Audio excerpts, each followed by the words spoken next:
India ചരിത്രത്തിലെ വളരെ പ്രധാനപ്പെട്ട ഒരു അധ്യായമാണല്ലോ മുഗൾ ഭരണകാലം എന്നത്. ഈ മുഗൾ ഭരണകാലത്തിന് തുടക്കമിട്ടത് ബാബറായിരുന്നു. ചരിത്രകാരന്മാരെ സംബന്ധിച്ചിടത്തോളം ബാബർ എന്ന പോരാളിയെ പറ്റി പൊതുവെ മികച്ച അഭിപ്രായങ്ങളാണ് കാണാനാവുക. 2 പേരെയൊക്കെ എടുത്ത് അതിവേഗം ഓടാൻ മാത്രം ശക്തിയുള്ള, 100 കണക്കിന് കിലോമീറ്ററുകൾ വിശ്രമമില്ലാതെ കുതിരയോട്ടം നടത്താൻ മാത്രം ശാരീരിക ക്ഷമതയുള്ള, ഏതു പോരാട്ടത്തിലും കഴിവ് തെളിയിച്ച, തോൽവികളിലൊന്നും തളരാത്ത ഒരു മനുഷ്യനായിട്ടാണ് ബാബറിനെ നമുക്ക് പൊതുവെ എവിടെയും കാണാനാവുക. എന്നാൽ ഇതിനോടൊക്കെ ഒപ്പം തന്നെ ബാബർ എന്നത് ഒരു മികച്ച എഴുത്തുകാരൻ കൂടിയായിരുന്നു എന്നതാണ് ചരിത്രം പറയുന്നത്. ബാബറിൻ്റെ എഴുത്തുകൾ ഒരു പരിധിവരെ ചരിത്ര ലോകത്തിനൊക്കെ ഒരു വലിയ സംഭാവന കൂടിയാണ്.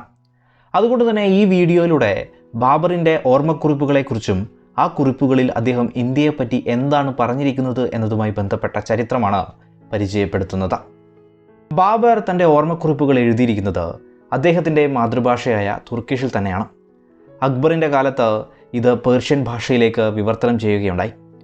1826 കാലത്ത് ഫ്രഞ്ച്, ഇംഗ്ലീഷ് ഭാഷകളിലേക്കും ഇത് വിവർത്തനം ചെയ്യപ്പെട്ടു. ബാബറും പിന്തുടർച്ചക്കാരുമൊക്കെ പോയെങ്കിലും, മുഗൾ പ്രൗഢിയും അവരുടെ ശക്തിയുമൊക്കെ പോയെങ്കിലും ബാബറിൻ്റെ ഓർമ്മക്കുറിപ്പുകൾ ഈ ലോകത്ത് നിലനിൽക്കുമെന്നാണ് പല ചരിത്രകാരന്മാരും ഈ ഒരു പുസ്തകത്തെ പറ്റിയൊക്കെ പറഞ്ഞു വെച്ചിട്ടുള്ളത്. ഇതിൻ്റെ ഇംഗ്ലീഷ് പരിഭാഷയൊക്കെ വളരെ പ്രശസ്തമായിട്ടുള്ള പുസ്തകമാണ്. ബാബർ തൻ്റെ ഓർമ്മക്കുറിപ്പുകളിൽ ഒരുവിധം എല്ലാ വിഷയങ്ങളെപ്പറ്റിയും എഴുതിയിരിക്കുന്നതായി കാണാം. പ്രത്യേകിച്ച് അദ്ദേഹം അഭിമുഖീകരിക്കുന്ന കാര്യങ്ങൾ. ഓരോ മേഖലയിലേക്ക് എത്തുമ്പോഴും അവിടെയുള്ള കാലാവസ്ഥ, മനുഷ്യർ, സാമ്പത്തികവും സാമൂഹികവുമായ അവസ്ഥകൾ, രാജാക്കന്മാരും അവിടുത്തെ രാഷ്ട്രീയ സ്ഥിതികളെപ്പറ്റിയുമൊക്കെയാണ് ബാബർ പൊതുവെ കുറിച്ചിട്ടുള്ളത്. തുസ്ക് ഇ ബാബറി എന്ന പേരിൽ തുർക്കിഷിലും ബാബർനാമ എന്ന പേരിൽ പേർഷ്യനിലും ഈ പുസ്തകം ലോകത്ത് നിലനിൽക്കുന്നു. ഏതായാലും ബാബറിൻ്റെ ജീവിതവുമായി ബന്ധപ്പെട്ട പ്രധാനപ്പെട്ട എല്ലാ കാര്യങ്ങളും തന്നെ മനസ്സിലാക്കാനുള്ള ഒരു ചരിത്രരേഖയായൊക്കെ ഈ പുസ്തകം ഇന്ന് ലോകത്ത് നിലനിൽക്കുന്നു. കാബൂളിൽ നിന്ന് ഇന്ത്യൻ മേഖലകൾ ലക്ഷ്യമാക്കി പട നയിച്ച ബാബർ സ്വാഭാവികമായും ഈ മേഖലകളെപ്പറ്റിയും എഴുതുകയുണ്ടായി. ഇന്ത്യൻ കാലാവസ്ഥ അത്ര നല്ലതല്ല എന്നതായിരുന്നു അതിലാദ്യത്തേത്.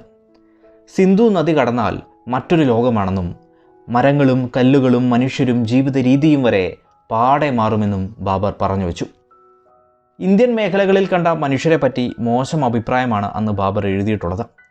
സൗന്ദര്യമുള്ളവർ കുറവെന്നും നല്ല പെരുമാറ്റമൊന്നുമില്ലെന്നും കഴിവുകളോ അതിബുദ്ധിമാന്മാരോ ഒന്നുമില്ലെന്നും ബാബർ എഴുതുന്നു. ഒപ്പം ഇവിടെ നല്ല കുതിരകളോ നായകളോ ഇല്ലെന്നും നല്ല പഴങ്ങൾ പോലും ഇല്ലെന്നും തണുത്ത വെള്ളമോ ഇല്ലെന്നും മാർക്കറ്റുകളൊക്കെ ശോചനീയമായ അവസ്ഥയിലെന്നും നല്ല ഭക്ഷണമൊന്നുമുള്ള ഇടങ്ങളില്ലെന്നും ബാബർ പറയുന്നു.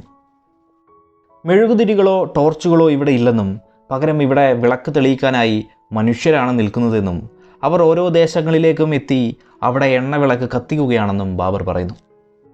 ഒപ്പം സുഗമമായി വെള്ളം എത്തിക്കുന്നതിന് കനാലുകളോ മറ്റ് സംവിധാനങ്ങളോ ഇല്ലെന്നും വീടുകൾക്കും മറ്റും ഒരു ഭംഗിയുമില്ലാതെയാണ് നിർമ്മിച്ചിരിക്കുന്നതെന്നും ബാബർ എഴുതി വച്ചിട്ടുണ്ട്. കൃഷിക്കാരും ദരിദ്രരുമൊക്കെ നഗ്നമായിട്ടാണ് നടക്കുന്നത് എന്നും പൊതുവെ മനുഷ്യർ ഒറ്റത്തുണിയിൽ ശരീരം മറച്ചാണ് ജീവിക്കുന്നത് എന്നും ബാബർ പറഞ്ഞു വയ്ക്കുന്നു. ഈ ഒരു രാജ്യം വലിയൊരു മേഖലയാണെന്നും എങ്ങും സ്വർണവും വെള്ളിയും നിറഞ്ഞു നിൽക്കുന്നു എന്നും ബാബർ പറഞ്ഞു വച്ചിട്ടുണ്ട്. ഒപ്പം ഈ മേഖലയിലെ മഴക്കാലത്തെ ബാബർ ഇഷ്ടപ്പെട്ടിരുന്നു.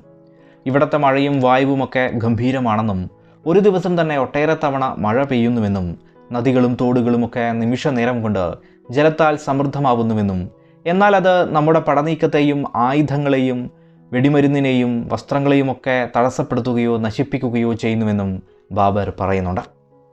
എങ്കിലും ഈ നാട്ടിലെ വായു എല്ലാ കാലാവസ്ഥയിലും മികച്ചു നിൽക്കുന്നുവെന്നും പറഞ്ഞു വയ്ക്കുന്നു. ഇന്ത്യൻ മേഖലകളെപ്പറ്റി പറയുന്ന മറ്റൊരു കാര്യം ഇവിടെ ഉണ്ടായിരുന്ന തൊഴിലാളികളെ പറ്റിയാണ്. ഓരോ ജോലിക്കും ഓരോ ജാതി അനുസരിച്ച് മനുഷ്യരുണ്ടെന്നും തനിക്ക് വേണ്ടി ആഗ്രയിലെ നിർമ്മാണങ്ങൾക്കായി 1491 കല്ല് ചെത്തുകാർ ദിവസവും പണിയെടുത്തുവെന്നും ബാബർ പറയുന്നുണ്ട്. നാടിൻ്റെ തലസ്ഥാനം ഡൽഹിയാണെന്നും താൻ ഈ മേഖലകളിലേക്ക് എത്തിയപ്പോൾ 5 മുസ്ലിം രാജാക്കന്മാരും 2 ഹിന്ദു രാജാക്കന്മാരുമാണ് ഈ മേഖലകൾ ഭരിക്കുന്നത് എന്നും ബാബർ പറയുന്നുണ്ട്. എങ്കിലും ഇതിലൊക്കെ തന്നെ തെറ്റുകളും കണ്ടെത്താനാവും. കാരണം ബാബർ ഇന്ത്യൻ മേഖലകൾ മുഴുവനും യാത്ര ചെയ്തിട്ടൊന്നുമില്ല. ഒപ്പം അദ്ദേഹത്തിൻ്റെ പടയോട്ട കാലത്തുള്ള അനുഭവങ്ങൾ മാത്രമാണ് എഴുത്തുകളിൽ അധികവും.